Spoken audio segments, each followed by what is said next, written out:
আনন্দ পাবলিশার্সের নতুন বইয়ের দাম রাখা হয়েছে 4,500 টাকা। সেই জায়গা থেকে পুরনো মার্কেট অনেক বেশি ভালো। কি বলো তোমরা? আমি আজকে আবারও ভিজিট করেছিলাম পুরনো মার্কেটে, আর অনেক নতুন নতুন বই পেয়ে গেলাম। এই যে যেরকম পাণ্ডব গোয়েন্দার বইটা, খুবই পুরনো, সেই বেঙ্গল প্রেসের সেই সময়ের প্রিন্টগুলো দেখতে পেলাম।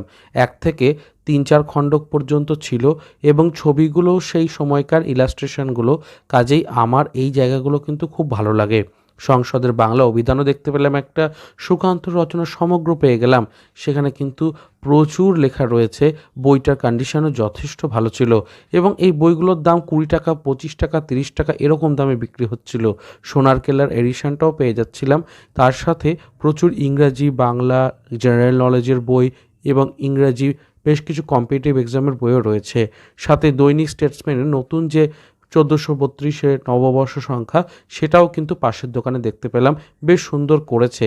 তার সাথে হিমু সমগ্রটাও দেখতে পেলাম, এবং অন্যান্য বেশ কিছু কালজয়ী লেখা চোখে পড়লো। খুব ভালো লাগলো সময় কাটিয়ে। তোমরা কি পুরনো মার্কেটে গেছো? অবশ্যই কমেন্ট করো তাহলে। আর এরকম ধরনের অনেক বইয়ের আপডেট পেতে সাবস্ক্রাইব করে দিও চ্যানেলটাকে। এখন চলি, টাটা।